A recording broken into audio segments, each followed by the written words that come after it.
మన ప్రభు మన రక్షకుడైన యేసుక్రీస్తు నామమున వందనాలు తెలియజేస్తున్నాను. దేవునికి స్తోత్రం కలుగును గాక. ఈనాటి లేఖన భాగం మత్తయి రాసిన సువార్త 16వ అధ్యాయం ధ్యానించుకుందాం. ఈ 16 అధ్యాయంలో మొత్తం 28 వచనాలు రాయబడ్డాయి. 28 వచనాల గురించి మనం ధ్యానం చేసినట్లయితే, పరిసయ్యులు సద్దూకయ్యులను గుంపువారు ప్రభు దగ్గరికి వచ్చి ఏదైనా ఒక సూచక్రియను అడుగుచూ ఉన్నారు.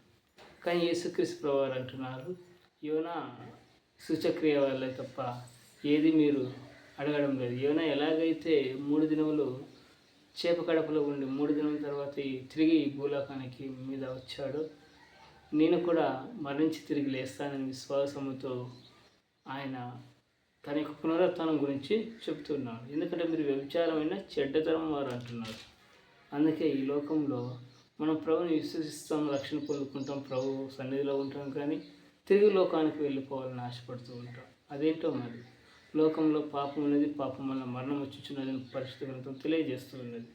కాబట్టి దేవుని బిడ్డలారా, ఈ పరిసయ్యులు సద్దూకయ్యులు సూచక్రియలు అడుగుతున్నారు. అక్కడ యేసుక్రీస్తు ప్రభువు స్వయంగా మాట్లాడుతూ ఉంటే, యేసుక్రీస్తు ప్రభువు స్వయంగా గొప్ప కార్యాలు చేస్తుంటే చూస్తూ ఉన్నారు, కానీ తిరిగి సూచక్రియలు అడుగుతున్నారు.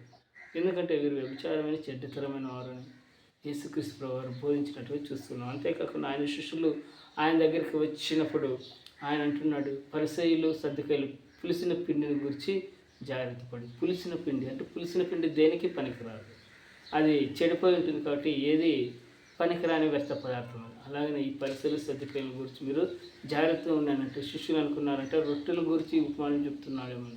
యేసుక్రీస్తు ప్రభువు వారితో అంటున్నారు, మీరు ఇంకనూ గ్రహింపలేదా? 5 రొట్టెలు 5,000 మందికి పంచి ఇచ్చినప్పుడు ఎన్ని గంపలు ఎత్తారు?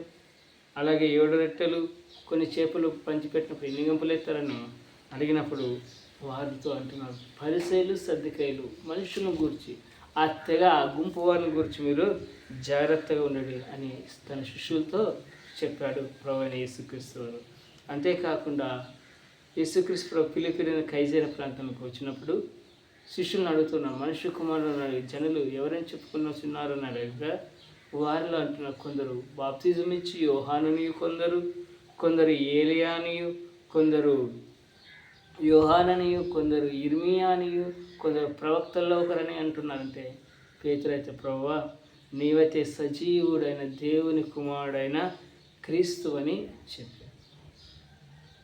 దేవుని కుమారుడైన క్రీస్తు అని పేతురు ఎప్పుడైతే చెప్పాడో, యేసయ్యా నువ్వు ధన్యుడవు, పరలోకమందున నా తండ్రి ఈ సంగతి బయలుపరిచేనే కానీ నీవు చెప్పజలవు. ఎందుకంటే ఈ బండ మీద నా సంఘంను కట్టుడు. అంటే పేతురు తన యొక్క పరిచర్ని ఎలా చేస్తాడో ముందుగానే ప్రభు అతనికి చెప్పినట్టుగా మనం చూస్తూ ఉంటున్నాం. అతని భవిష్యత్తును గురించి ప్రభు తెలియజేస్తున్నాడు. ఎందుకంటే పేతురు యేసుక్రీస్తు ప్రభు వారు తెలియదని 3 సార్లు అబద్ధం చెప్పాడు. అదే క్రీస్తు కొరకు మరణం సైతం పొందుకోవడానికి కూడా ఇష్టపడ్డాడు. అనేక మంది ప్రజలను ప్రభు సన్నిధికి నడిపించినట్టుగా మనము చూస్తూ ఉన్నాం. ఎందుకంటే యేసయ్య ఇంకా అంటున్నాడు, పరలోక రాజ్యపు తాళపు చెవులని నీకు ఇచ్చేది, నువ్వు భూలోకంలో దేన్ని బంధిస్తావో అదే పరలోకంలో బంధిస్తావు అని పేతురుతో అంటున్నాడు. మన జీవితకాలం కూడా క్రీస్తును మనం వెంబడించినప్పుడు, క్రీస్తు కొరకు జీవించినప్పుడు ఆ పరలోక రాజ్యంలో నిత్య జీవాన్ని ప్రభు మనకు ఇచ్చేవాడై ఉన్నాడు.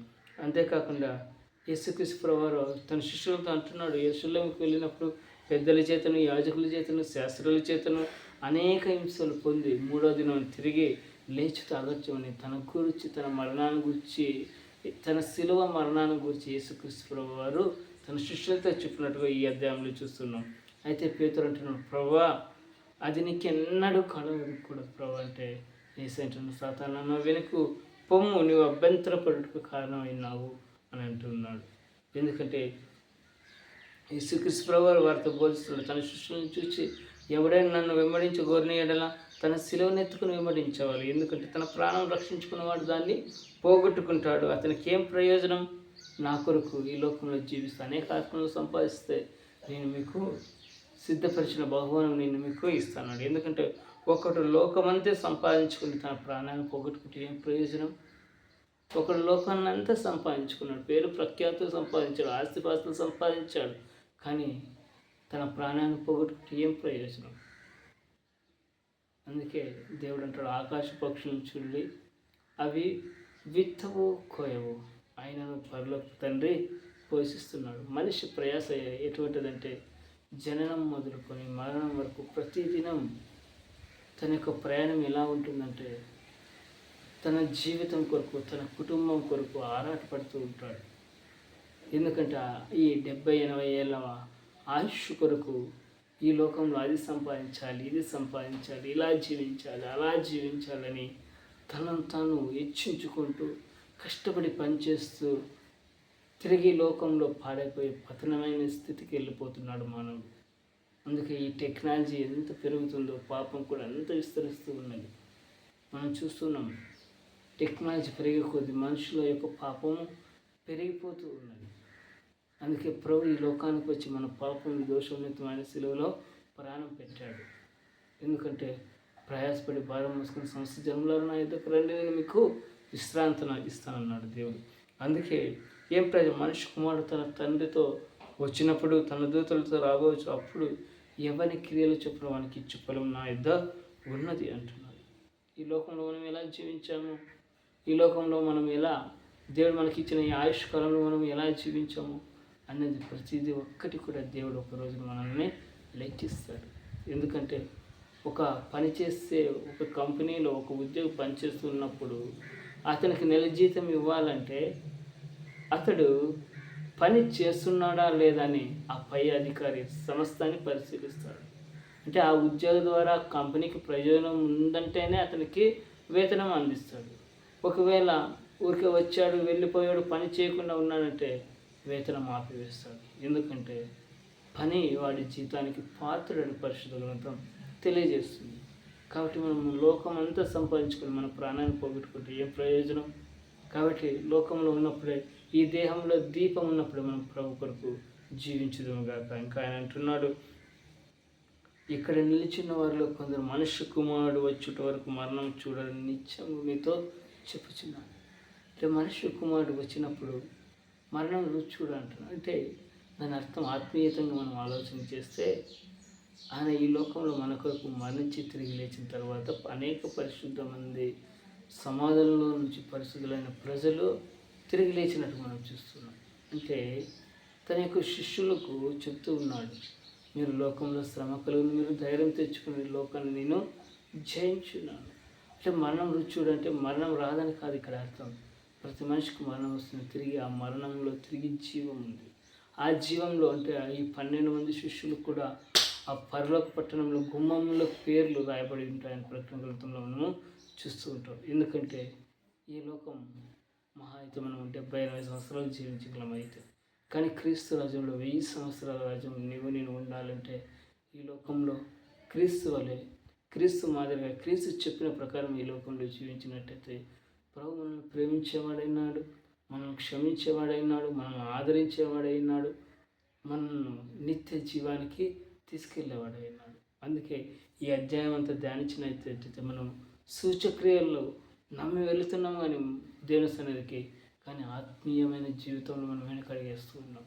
అద్భుతాలను చూసి వెళ్తున్నాం కానీ మంచిదే, స్వస్థతల కొరకు వెళ్తున్నాం కానీ మంచిదే, కాకపోతే నీ ఆత్మీయమైన స్థితి ఎలా ఉందో ఒకసారి మనం పరిశీలన చేసుకున్నప్పుడు మనల్ని ఈ దినమన హెచ్చరిస్తూ ఉన్నాడు. ఆ పరిసయ్యులు సద్దుకాయల గుంపులో నువ్వు ఉన్నావేమో, ఆ పరిసయ్యులు సద్దుకాయల గుంపులో నుంచి నువ్వు ఈ లోకంలో, ఆ పరిసయ్యులు సద్దుకాయల గుంపులో నేను ఉన్నావేమో.